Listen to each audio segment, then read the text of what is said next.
नमस्कार दोस्तों। आम के इस सीज़न में अगर आप आम का केक ना बनाएं तो फिर कुछ भी नहीं बनाया। तो आइए इसे बनाते हैं आज मैंगो सूजी केक, जिसमें मैदा का यूज़ नहीं किया गया है। तो यहाँ पर मैंने 2 कप सूजी लिया है। नापने के लिए मैंने घर की कटोरी का इस्तेमाल किया है, कोई कप नहीं लिया है। यहाँ पे ये मोटी वाली सूजी है, तो इसे हम पहले ग्राइंड करेंगे। तो ग्राइंडर में दोनों ही कटोरी के सूजी को हम डालेंगे और इसे 2 मिनट तक ग्राइंड कर लेंगे जितना हो सके। उसके बाद हम इसे थोड़ा सा सोक करके रखेंगे, तो ये फिर परफेक्ट कंसिस्टेंसी का हो जाएगा।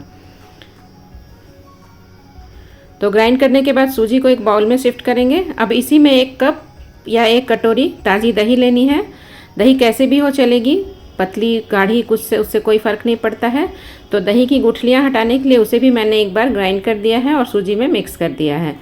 तो सारा दही एब्जॉर्ब हो गया है सूजी में। थोड़ा सा इसमें आधा कटोरी मैंने दूध भी ऐड किया है ताकि सूजी अच्छे से फूल जाए। मिक्स करने के बाद हम इसे आधे घंटे के लिए रेस्ट करने के लिए रखेंगे और आधे घंटे के बाद हम केक बनाने के लिए प्रोसेस स्टार्ट करेंगे। तो 20 मिनट करीब हो गए हैं, 10 मिनट लगेंगे और भी बाकी काम करने में। और मैंने ओवन को प्री हीट होने के लिए रख दिया है।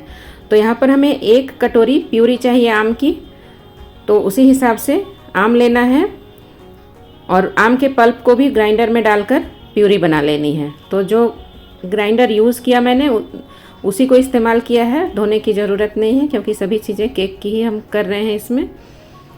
तो ये बन चुका है प्यूरी। अब इसे नाप लेते हैं। 1-2 चम्मच ज़्यादा या कम हो तो भी कोई फ़र्क नहीं पड़ेगा। तो ये करीब 1 कटोरी हो गया था। थोड़ा सा दूध डालकर मैंने पूरी प्यूरी को निकाल लिया ग्राइंडर से। अगर 1-2 चम्मच प्यूरी ज़्यादा भी है तो उससे कुछ फ़र्क नहीं पड़ना है। अब हम केक के लिए मोल्ड तैयार करेंगे। तो सबसे पहले ग्रीस करेंगे केक को, मोल्ड को। यहाँ पर मैं 2 केक बना रही हूँ मीडियम साइज़ की, दोनों अलग अलग शेप की है।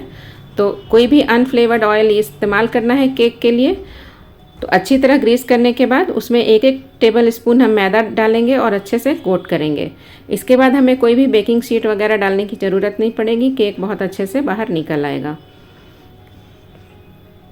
तो दोनों ही केक टिन हमारा तैयार हो चुका है। यहाँ पर आधा घंटा हो गया है सूजी को फूले हुए। अब इसी में हम मैंगो प्यूरी डाल देंगे। तो सूजी काफ़ी हार्ड हो गई है, आप देख सकते हैं। अब हम इसमें उसी कटोरी से 1 कटोरी पीसी हुई शक्कर डालेंगे। शक्कर डालने के बाद थोड़ा सा शक्कर मेल्ट होता है, जिससे ये थोड़ा लिक्विडी होने लगेगा। और इसके बाद हम बाकी सभी चीज़ें एक एक करके ऐड करेंगे। सिर्फ बेकिंग पाउडर और बेकिंग सोडा अभी नहीं डालेंगे। तो आधा कटोरी मैंने ऑयल लिया है। इसमें आप बटर का भी इस्तेमाल कर सकते हैं, लेकिन घी का इस्तेमाल मत कीजिएगा वरना इसका फ्लेवर अलग आ जाएगा। इसके बाद हम विस्कर की सहायता से काफ़ी अच्छे से फेंटेंगे, क्योंकि हमने सूजी को चाला नहीं है। जब नॉर्मल केक बनाते हैं तो सभी चीज़ें चाल कर लेते हैं, तो बहुत ज़्यादा फेंटने की ज़रूरत नहीं पड़ती है। अब यहाँ पर मैंने 3 टेबल स्पून मिल्क पाउडर और 2 टेबल स्पून कॉर्नफ्लोर डाला है। साथ ही इसमें 4 से 5 बूंद मैंगो एसेंस की डालेंगे और 1 drop orange red gel food colour. अगर आप इसकी जगह पर कॉर्नफ्लोर नहीं डालना चाहते हैं तो मैंगो फ्लेवर का अगर कस्टर्ड पाउडर डाल देंगे तो फिर एसेंस और कलर डालने की ज़रूरत नहीं पड़ेगी। तो मेरे पास मैंगो फ्लेवर का कस्टर्ड पाउडर नहीं था, इसलिए मैंने कॉर्नफ्लोर डाला है। तो यहाँ पर थोड़ा सा मीठा कम लग रहा था क्योंकि सूजी फूल गई है और क्वांटिटी ज़्यादा हो गई है। तो मैंने 2 टेबल स्पून पीसी हुई शक्कर और भी डाला है इसमें। और ये अभी थोड़ा सा थिक लग रहा है बैटर, तो मैंने 2 टेबल स्पून दूध भी डाला है, इसे बिल्कुल परफेक्ट कंसिस्टेंसी तक लाने के लिए। अब इसे काफ़ी अच्छे से हमें फेंटना है पूरी गुठलियाँ ख़त्म करने तक। इसके बाद हम इसमें डालेंगे 1 टीस्पून बेकिंग पाउडर और 1/4 चम्मच उसी टीस्पून से बेकिंग सोडा। और ये दोनों चीज़ें डालने के बाद हमें बहुत देर नहीं इसको फेंटना है, बहुत ज़्यादा देर तक या बहुत तेज़ी से हाथ चलाकर नहीं फेंटना है। और विस्कर का भी इस्तेमाल नहीं करना है। अब स्पैचुला से हल्के हाथों से मिलाएंगे। चाहे तो थोड़े से नट्स डाल सकते हैं इसमें कटे हुए। और जब हम बेकिंग पाउडर और बेकिंग सोडा डालेंगे उसके बाद केक को फटाफट से बेक करने के लिए रखना होगा, क्योंकि रिएक्शन शुरू हो जाता है। देर करेंगे तो केक फिर अच्छे से फूलेगा नहीं। तो यहाँ पर दोनों ही मोल्ड में मैंने डाल दिया है। थोड़ा सा टैप कर लेंगे और ऊपर से भी थोड़े से नट्स से गार्निशिंग कर लेंगे। अब ओवन हमारा गर्म हो चुका है। आप चाहें तो कढ़ाई में भी बेक कर सकते हैं नमक डालकर और उसके ऊपर एक तार की जाली रख के। तो यहाँ पर केक को मैंने रख दिया है। टेम्परेचर इस समय 180 डिग्री है, दोनों रॉड ऑन है, कन्वेक्शन मोड ऑन है और टाइम सेट किया है 40 मिनट। 30 मिनट के बाद ये केक फूलना शुरू हो जाएगा और 30 मिनट तक हमें बिल्कुल डिस्टर्ब नहीं करना है, एक बार भी खोलना नहीं है ओवन का ढक्कन।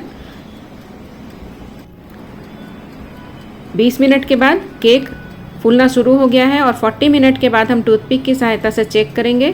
तो अभी थोड़ी सी कसर बाकी है, टूथपिक में हल्का सा लग रहा था, तो मैंने 15 मिनट 120 डिग्री टेम्परेचर पे और भी बेक किया। केक बनाते समय मेरा एक मोल्ड निकालने के टाइम में अनबैलेंस होकर गिर गया, तो यही हादसा हुआ था मेरे साथ केक बनाने के टाइम में। तो एक सही से निकला है, मैं आपको इसे दिखाती हूँ। पूरी तरह ठंडा करने के लिए इसे टॉवेल से ढक कर रखा 2 से 3 घंटे के लिए और वायर रैक पर रखा था ताकि सॉगी ना हो और ऊपर से हार्ड भी ना हो सरफेस। काफ़ी आसानी से केक निकल गया है। तो आप देख सकते हैं बहुत ही अच्छा मैंगो केक बनकर तैयार हो गया है, जिसमें मैदा का इस्तेमाल नहीं हुआ है, सूजी और कॉर्नफ्लोर से ही बना है ये केक। अब हम इसे कट करके देख लेते हैं।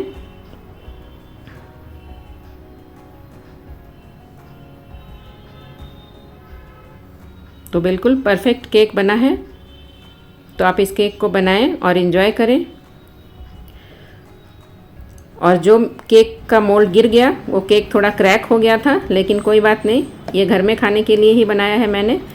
तो इसे भी कट करके देख लेते हैं। ये भी बहुत ही अच्छा बेक हुआ है, आप देख सकते हैं कितनी अच्छी जाली आई है।